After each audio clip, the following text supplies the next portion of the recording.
اور آپ سمجھ سکتے ہیں کہ اپوزیشن جو ہے اکثر جب بھی گورنمنٹ کوئی بل پاس کرتی ہے تو حکومت کے اپوزیشن کے جو چند ارکان ہیں وہ اچانک غائب ہو جاتے ہیں.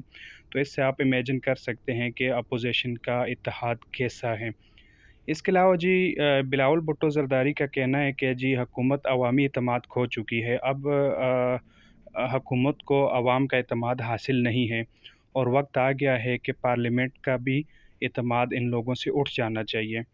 تو یہ جی ملک بچانے کی بات کر رہے ہیں اور یہ کہتے ہیں جی کہ ملک بچانے کے لیے عمران خان کو رخصت کرنا بہت ضروری ہے. اور یار عجیب بات کرتے ہیں یہ لوگ. کتنی دفعہ یہ لوگ گورنمنٹ میں آئے ہیں, کتنی دفعہ یہ لوگ پاور میں آئے ہیں, اور ان کی کارکردگی تو عوام سے ڈکی چھپی ہے نہیں. اور یہاں انہوں نے بلاول بھٹو صاحب نے جو ہے قائد حزب اختلاف شہباز شریف کی تعریف بھی کی. ان کا کہنا تھا کہ شہباز شریف نے جو ہے اپوزیشن کو متحد رکھا. اور مریم نواز صاحبہ جی یہاں کیسے پیچھے رہتی.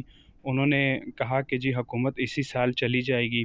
اور جب ان سے اس اکٹھا ہونے کا پوچھا گیا کہ جی آپ مطلب کیسے اس چیز پر اکٹھے ہو سکتے ہیں کیونکہ آپ تو بلاول بھٹو صاحب کو سلیکٹڈ کہتی تھیں, تو اس سوال پر مریم نواز شریف صاحبہ کا کہنا تھا کہ عوام کی بات پر سب کو ایک ہونا چاہیے.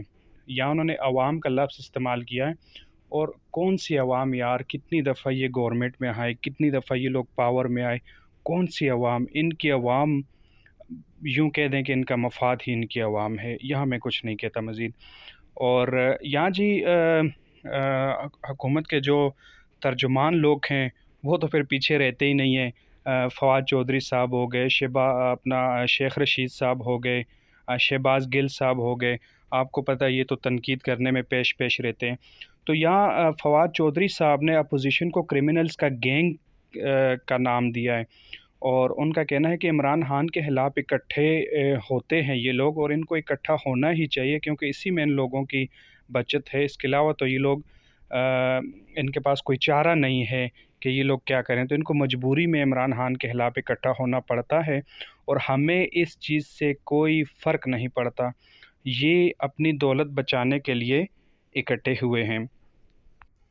اگر فضل الرحمان بھی ان کے ساتھ ہوتے تو اچھا ہوتا. اس کے علاوہ جی شیخ رشید صاحب میدان میں آئے ہیں, انہوں نے بھی خوب تنقید کے نشتر چلائے ہیں. اور ان کا کہنا ہے کہ جی یہ اپوزیشن عدم اعتماد لائے یا مارچ کرے, ان کو حاصل کچھ نہیں ہونا. اور نواز شریف کی سیاست کو انہوں نے کہا کہ یہ نسلہ ٹاور جیسی ہے اور یہ زمیں بوس ہو جانی ہے. اور زرداری صاحب کی جو سیاست ہے انہوں نے کہا کہ یہ تجوری ہائٹس ہے, یہ لوگ منہ کی کھائیں گے. یہاں یہ بات بھی قابل ذکر ہے کہ اس ملاقات میں, اس پرتکلف دعوت میں زرداری صاحب نے شہباز شریف کے گھر کھانا نہیں کھایا, بلکہ زرداری صاحب اپنا پرہیزی کھانا جو ہے وہ ساتھ ان کے ملازمین لے کر گئے, اور انہوں نے اپنا پرہیزی کھانا یعنی کہ وہی کھانا کھایا جو کہ ان کے لیے پرہیزی کھانا تیار ہوتا ہے, جو ان کے اپنے شیف ان کے لیے تیار کرتے ہیں. شہباز شریف کے گھر انہوں نے کھانا نہیں کھایا. بہرحال جی سیاست ہے, اس میں سب چلتا ہے. یہاں عوام اور یہ سارے جتنے میرے سننے والے ہیں وہ اس چیز کے گواہ ہیں کہ کبھی بھی ایسا نہیں ہوا کہ یہ, میں صرف اپوزیشن کے نہیں کہہ رہا, میں یہاں پہ سیاستدانوں کا کہوں گا کہ ان کو عوام سے کیا غرض. اب عوام کو جو ہے نا, انہوں نے صرف ایک قسم عوام کا نام ہی استعمال کرتے ہیں.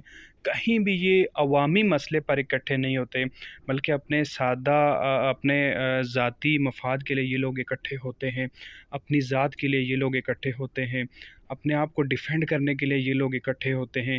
لیکن آپ یقین جانیں کہ کبھی بھی غریب کی آواز یہ لوگ نہیں بنیں گے. ملک میں چینی کی شدید قلت ہوئی, ملک میں آٹے کی قلت ہوئی, ملک میں کھانے پینے کی اشیاء کی قیمتوں کو پر لگ گئے, پیٹرول کی قیمت انتہائی زیادہ ہے.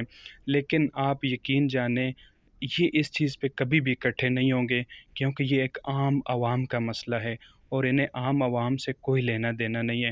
بہرحال جی میری دعا ہے کہ ہمارا ملک دن دگنی رات چگنی ترقی کرے. آئی ہوپ کہ میری ویڈیو بھی آپ لوگوں کو پسند آئی ہوگی. ویڈیو اچھی لگے تو لائک اور شیئر کریں, میرے چینل کو ضرور سبسکرائب کریں. اپنا اور اپنے چاہنے والوں کا ڈھیروں سارا خیال رکھیے گا.